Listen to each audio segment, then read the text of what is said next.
Structural reforms मेरी तरजीह थी। कस्टम ड्यूटीज़ और दीगर टैक्सेस को बतदरीज 5 साल में ख़त्म किया जाएगा। ये पाकिस्तान का ईस्ट एशिया मूवमेंट है। वफाकी वज़ीर ख़जाना मोहम्मद औरंगज़ेब ने प्रोग्राम दुनिया में है बुखारी के साथ में गुफ्तगू करते हुए कहा कि यह टैरिफ रिफॉर्म्स का 5 साला मनसूबा है। तनख्वाहदार तबके को रिलीफ देने से मुतल्लिक वज़ीर ख़जाना का क्या कहना था, आप मुलाहिज़ा कीजिए।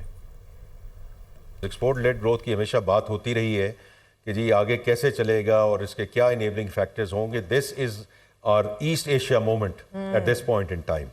Pharmaceuticals, whether it's textile, whether it's IT and telecom, all are sectors which are going to benefit. क्योंकि देखें इस पे जो पहली जो टैरिफ रिफॉर्म है ये 5 साल का मंसूबा है. So it's going to be staggered. So year 1 up to when we reduce the RDs and ACDs and custom duties in a managed way till we get to the eventual end state in 5 years. तो मकसद इसका ये है कि जो protectionism हमने रखी इस मुल्क में in the garb of import substitution, that has not worked for us.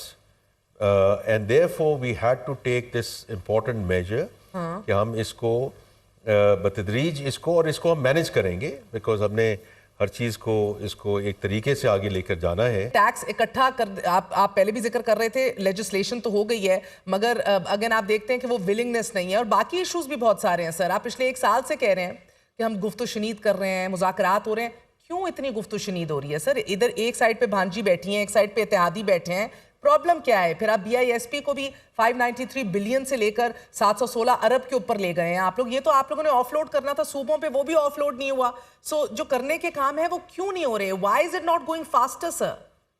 जी मैं इसमें आपका पॉइंट बिल्कुल दुरुस्त है and I agree with you. तो उसमें सिर्फ 2 बातें कहूँगा कि जो नेशनल फाइनेंस कमीशन के लिए हमने नॉमिनेशंस मंगवा ली हैं, और दूसरे जैसे आपने सुना होगा prime minister is already called for the NFC discussion and the commission constitution and taking it forward in the August time frame.